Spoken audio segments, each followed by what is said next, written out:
22A నిషేధిత జాబితా అంశం కాంగ్రెస్ సర్కార్ను ఉక్కిరిబిక్కిరి చేస్తోంది. విపక్షాల ఆందోళనలతో దిద్దుబాటు చర్యలు చేపట్టింది. అయితే 22A భూములపై బీజేపీ ఎంపీ ఈటెల రాజేందర్ చేసిన పోరాటమే రేవంత్ సర్కార్ను వణికించిందని తెలుస్తోంది. భూ బాధితులతో కలిసి ఈటెల చేసిన నిరసనలతోనే సీఎం రేవంత్ దిగొచ్చారనే టాక్ పొలిటికల్ సర్కిల్ వినిపిస్తోంది. అసలు నిషేధిత జాబితాలో లక్షల ఎకరాలు ఎలా చేరాయి? 22A వెనుక ఉన్నదెవరు? సర్కార్ అసలు లక్ష్యమేంటి? ఈ అంశాలపై తాజా రాజకీయ పరిణామాలపై మల్కాజ్గిరి ఎంపీ ఈటెల రాజేందర్ గారు మనతో పాటు స్టూడియోలో ఉన్నారు.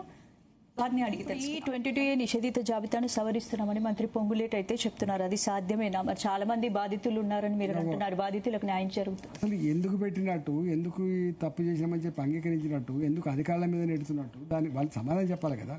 ఎందుకు ఇంక ఇన్ని రోజులు చేస్తున్నట్టు? ఇప్పుడు ఇది ఇంకా గమ్మత్ ఏంటంటే దీంట్లో ఈ వీళ్ళ నెపని చెప్పి ఇప్పుడు దొంగలు ఉంటారు చూసినా అక్కడ 22A కింద ఎవరైతే కొంతమంది భూమాఫియా వాళ్ళు బయటపడే ప్రమాదం కూడా ఉంది.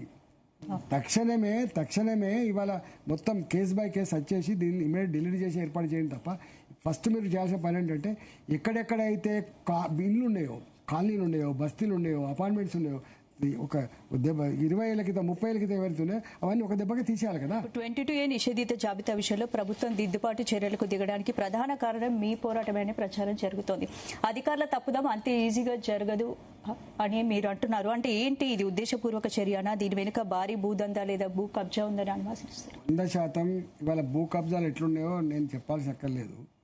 ప్రజలు చెప్తున్నారు, ప్రజలు ఏడుస్తున్నారు. ఇంత పెద్ద నిర్ణయాలు ఇలా 22A కింద పెట్టడం అంటే అర్థం ఏంటండి? ఇలా 30 ఏళ్ల క్రితం ఇప్పుడు మీరు ఒక్కొక్కటి వింటే పరిశాన్ అనిపిస్తుంది.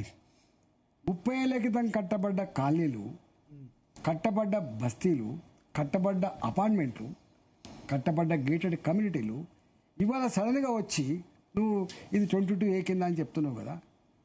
ఎట్లా నీకు ఎక్కడ ఉండదు? ఈ 22A జాబితాలో గ్రేటర్ హైదరాబాద్ పరిధిలోనే వేలాది ఇండ్లు ఉన్నాయని చెప్తున్నారు. మరి ఇలాంటి సిచ్యువేషన్ లో ప్రభుత్వం ఈ నిర్ణయం ఎందుకు తీసుకుంటుందని మీరు అనుకుంటున్నారు? పోయే కాలం వచ్చింది. దీపం ఉన్నప్పుడే ఇల్లు చక్కబెట్టుకోవాలని చెప్పి భావించిందేమో అంతే తప్ప ఏదో ఆలోచన లేకుండా అచానక్లో అధికారులు చేసిన చర్యగా మాత్రం తప్పు. ఇంటెన్షన్గా వాళ్ళకి ఏదో ఉంటుంది వాళ్ళ లోపల. నాకు తెలిసి ఒక 10 లక్షల కోట్ల రూపాయలు మొత్తం హైదరాబాద్ నగరం మీద ఇట్లాంటి వాటిల్లో మరి వసూలు చేయాలనుకున్నారని ఒక వార్త వస్తుందని నాకు తెలియదు.